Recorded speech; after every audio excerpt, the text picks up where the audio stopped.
सभा की कार्यवाही 2 बजे तक स्थगित की जाए। अनुसंधान अपनी जगह पे लॉजिकल एंड तक जाएगी, किसी भी दोषी को छोड़ा नहीं जाएगा। जले हुए मोबाइलों में है संसद कांड का पूरा राज। आखिर ललित झा के पीछे असली चेहरा कौन है? क्या इस असल चेहरे का राज भी जले हुए मोबाइल में ही है? आखिर नीलम, अमोल, मनोरंजन और सागर को संसद के अंदर जाकर हंगामा खड़ा करने और संसद का सुरक्षा चक्र तोड़ने के लिए किसने प्रेरित किया?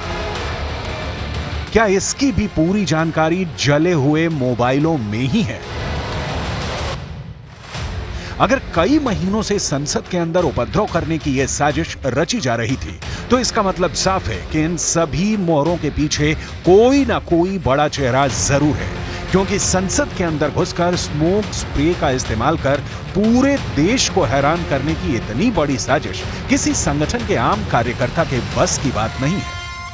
एक तरफ जहां दिल्ली पुलिस गिरफ्तार आरोपियों से सच उगलवाने में लगी है, तो वहीं इस मामले के मास्टरमाइंड ललित की पूरी कुंडली भी खंगाली जा रही है। यही नहीं, इस मामले पर अब जमकर राजनीति भी शुरू हो गई है।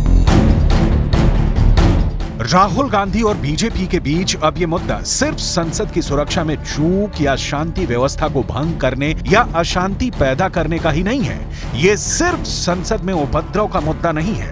अब राहुल गांधी इसे एक राजनीतिक मुद्दा बनाने की कोशिश कर रहे हैं। और अब ये सवाल उठना भी लाजमी है कि क्या इस राजनीतिक मुद्दे को कांग्रेस पार्टी भविष्य में इस्तेमाल करना चाहती है?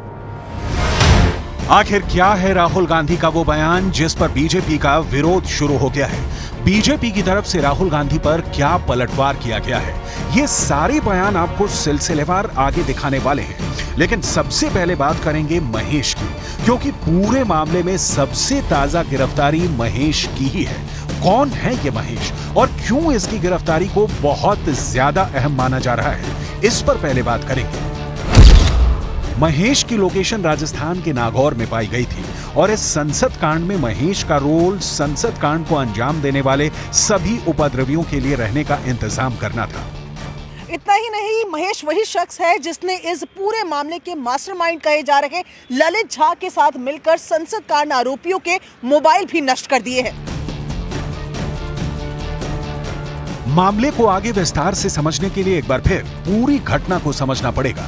दरअसल 13 दिसंबर को सागर और मनोरंजन नाम के 2 आरोपी संसद के अंदर घुस गए थे और संसद में दर्शक दीर्घा से लोकसभा सांसदों के फ्लोर की तरफ कूदकर सीटों पर चढ़ गए थे। उसी वक्त संसद के बाहर भी स्मोक स्प्रे छोड़ा जा रहा था। यानी उस वक्त 13 दिसंबर को 2 लोग संसद के अंदर उपद्रव मचा रहे थे, सागर और मनोरंजन, और 3 लोग संसद के बाहर मौजूद थे, नीलम, अमोल शिंदे और ललित झा।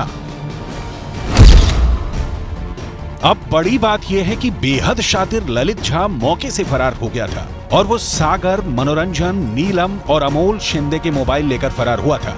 पूछताछ से पता चला है कि ललित झा ने इन चारों ही मोबाइलों को राजस्थान ले जाकर जला दिया है।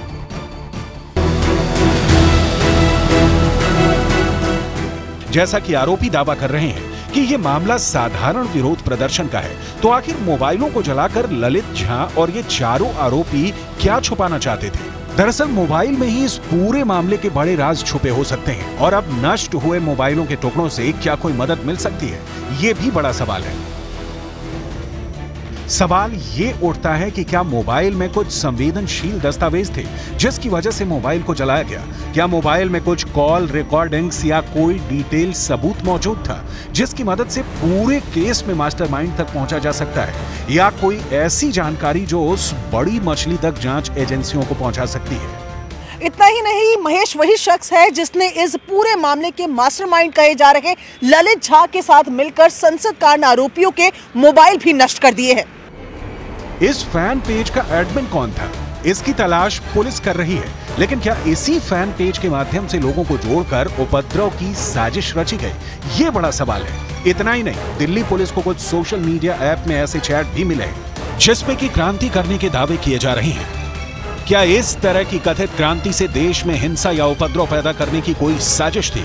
ये जांच का विषय है। संसद के अंदर उपद्रव करने की पूरी साजिश बहुत गंभीर है, लेकिन राहुल गांधी ने इस पर भी अपना एक अलग राजनीतिक नजरिया बना रखा है। राहुल गांधी को लगता है कि देश में बेरोजगारी बहुत बढ़ गई है और इसीलिए संसद की सुरक्षा में चूक हो गई। क्या राहुल गांधी ने सुरक्षा से जुड़े गंभीर मामले को अपने इस बयान से हल्का कर दिया है?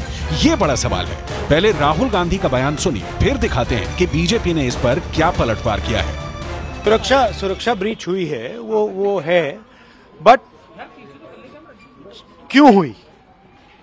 जो देश में सबसे बड़ा मुद्दा है, बेरोजगारी का मुद्दा, जो पूरे देश में उबल रहा है, मोदी जी की पॉलिसीज के कारण हिंदुस्तान के युवाओं को रोजगार नहीं मिल रहा है। तो ब्रीच जरूर हुई है, बट इसके पीछे कारण बेरोजगारी है और महंगाई है। राहुल गांधी के बयान के बाद बीजेपी की तरफ से इस पर एक प्रेस कॉन्फ्रेंस की गई, जिसमें राहुल गांधी से कई कठिन सवाल पूछे गए हैं। तो मैं राहुल गांधी से पूछना चाहता हूं, 11 अप्रैल 1974 आप ही की परिवार की सरकार थी। 2 पिस्तौल लेकर, एक बम जैसी सामग्री लेकर कुछ लोग अंदर चले गए थे पार्लियामेंट की ही इसी पब्लिक गैलरी में। क्या आप मानते हैं, आप स्वीकारते हैं कि ये उस समय की सरकार की बेरोजगारी और महंगाई की वजह से वो चले गए थे? 26 जुलाई 1974 मतलब कुछ ही महीने बाद एक व्यक्ति खंजर के साथ घुस जाता है पब्लिक गैलरी में। क्या राहुल गांधी स्वीकार रहे हैं कि उस समय की सरकार की जो बेरोजगारी और महंगाई की दर थी वो चरम पर थी, तो इसीलिए खंजर लेकर कोई घुस गया था? अगर इस पूरे मामले पर गौर करें तो एक बात बिल्कुल साफ नजर आती है कि ये आरोपी कहीं ना कहीं एक खास विचारधारा से जुड़े हुए नजर आते हैं। ये एक ऐसी विचारधारा है जो देश के अंदर बीजेपी का कट्टर विरोध करती है। संसद के बाहर स्मोक स्प्रे के जरिए विरोध करने वाली नीलम नाम की महिला से जुड़े ऐसे कई खुलासे हुए हैं जो ये साबित करते हैं कि ये लोग खास संगठनों के सक्रिय कार्यकर्ता नजर आते हैं। नीलम का एक ऐसा बयान भी सोशल मीडिया पर वायरल है जिसमें वो सरकार का विरोध कर रही है।